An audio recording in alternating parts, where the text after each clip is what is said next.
Hi everyone. Beautiful, beautiful day here. It was very cold this morning. Well, 2 degrees would be certainly cold. For those of you listening in India, maybe not so cold for those of you in some of the more northerly places. And so it's so easy to just think that things are normal. I'm not sure how often to do these videos, but I've had a lot of thinking about what's going on, particularly the styles, the processes that are being used currently. And one of the first things that really struck me was the language being used, especially by people who were instructing the public, so political leaders.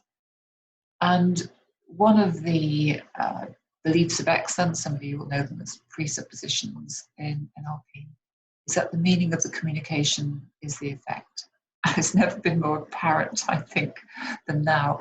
I've always kind of banged on about language and its importance. It's a really an area that particularly fascinates me, I suppose, because I do a lot of writing as well. I'm very much more drawn to what makes a difference with writing and speaking. And I was also very, what was the word, impressed, struck by the expression that words create the path on which we walk. And they do. So when we use a word, that word is then present in our consciousness. Whatever we put around it, that word's present in our consciousness. And so if if I use a word like content, confident, peaceful, then those words are present for me. And there is a greater chance that I will experience those things. If I use other words like anxiety, stress, and so on, then they are present no matter what I do with them. If I say I don't want to be those things, I'm still using those words. And the words create a pathway in my being, and there's a chance that I will experience those states. So that's why using nots, do not do this, do not think that, it's so important to be aware of those, because the kind of do not bit gets kind of overlooked by our minds, and we go for the bit that follows. So I've been particularly interested, not just in that particular pattern in language, but in many patterns of language. So I suppose the first one that struck me, well, I was certainly been aware of Boris Johnson's language for quite some time and quite horrified by it.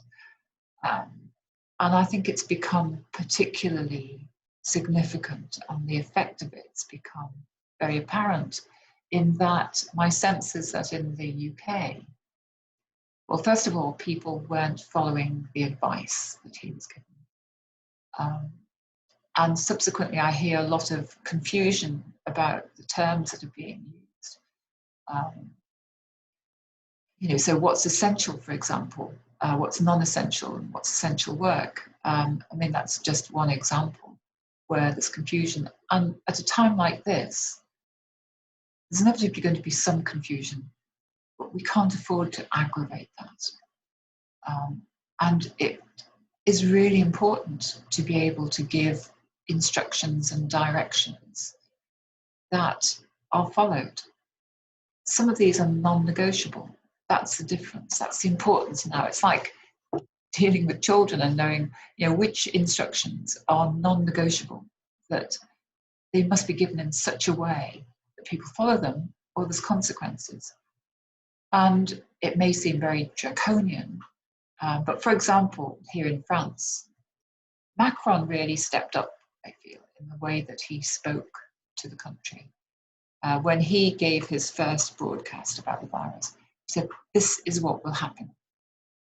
And these will be the consequences, if you don't follow these instructions, and they have been reinforced. So, for example, people are being stopped, and if they're not carrying a form of attestation, which is a form we fill out before we go out, if we go out, to say I'm going shopping, or I'm going for medical reasons, and we could say before we're going out for some exercise. We can only do that within 1 kilometre of the house now. And we have to date it and sign it. And now we have to put a time on it because we're not allowed out for more than an hour. Now, if, and as they are, the police check those forms, or you don't have a form, then people are being fined on the spot. And there's been thousands of pounds of fines. However, in the main, I believe that people are following those instructions. Now, you wouldn't always want to speak in instructions, but it's a time when telling people to behave in a particular way and to follow these guidelines is vital for the whole of society. And so I believe he chose the appropriate style of speaking to get that effect. Now, in contrast, as I listened to Boris Johnson, he was saying, well, we advise you to. Well, immediately that leaves a loophole, and people who think they don't have to, who are irresponsible, choose not to. And that's been so evident in the pictures that I've seen of what's been happening. I think it seems to have tightened up now as he's got a bit firmer. And similarly, in the way that he was saying, thank you for doing this, thank you for that. I'll come back to that because, how do we show that? I'll come back to that in a moment. And even Nicola Sturgeon in Scotland, who is typically a very firm, direct woman, she at first was saying, you must not do this and you must not do that and not so and so. Do not go and, whatever, picnic in the park. Well, and I noticed, for example, there were a lot of instructions telling people what not to do that included them isolating themselves in the Highlands, which is a very remote part of Scotland. Well, never occurred to me. If I was in the UK, I thought, now there's a good place to go and isolate yourself, which is quite possibly what many people did because she put the thought out there, she put the idea out there, preceded by a not. So in these circumstances, and in many circumstances, it's really important to say what we do want rather than what we don't want. Her second broadcast actually had quite a lot of shoulds in it. You should be doing this and you should be doing that. And that's what we call a limiter pattern. It's often not, when we do the things that we should do, they're usually not our own. They come from other people's intentions, what our parents thought we should do, what society thinks we should do, and so on. And again, there's a loophole with the should. You should be doing this, but maybe you're not. So it wasn't firm. Since then, she has definitely seemed to have learned, and whether she's taken feedback or recognized it in herself or paid attention to the results, which is the best way we can tell if the way that we are communicating things is working, then she's definitely changed her style and it's become a very firm style. Because the big issue is whether people have given these messages, whether they've got these messages at the appropriate time. Many think not. So expressing what we want, there's time and a place for being chatty and talking about the weather and whatever, which I did at the beginning of this broadcast, and to be, relaxed and to have possibilities and options. This is not that time.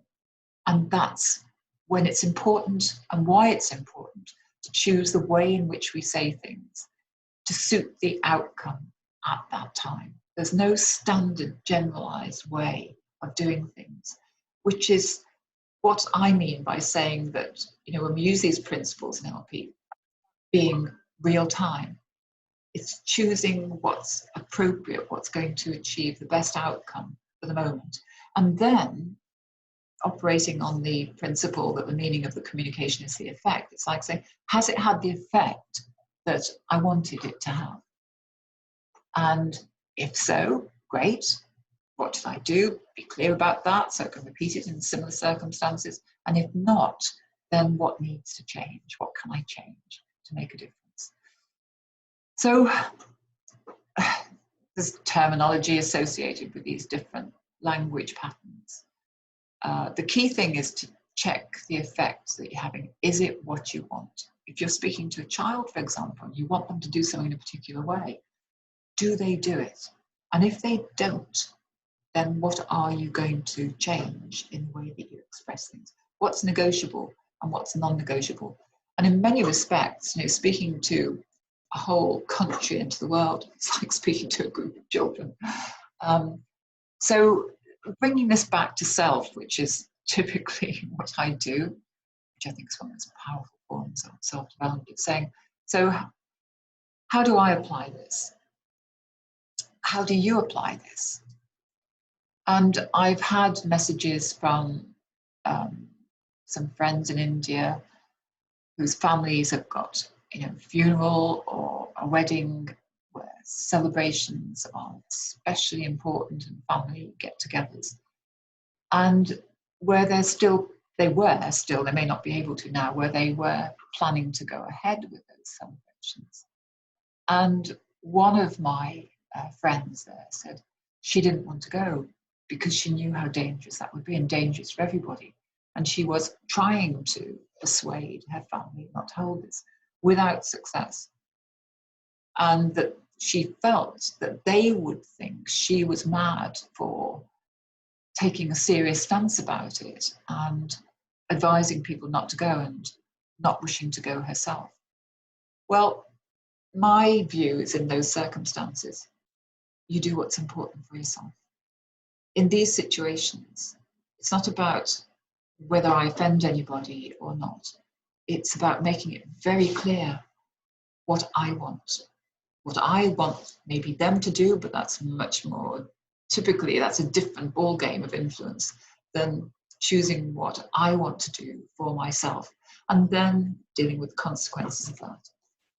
So something to think about today, to be aware of, is other situations where maybe people around you or people at a distance even, or things aren't happening in the way that you would wish.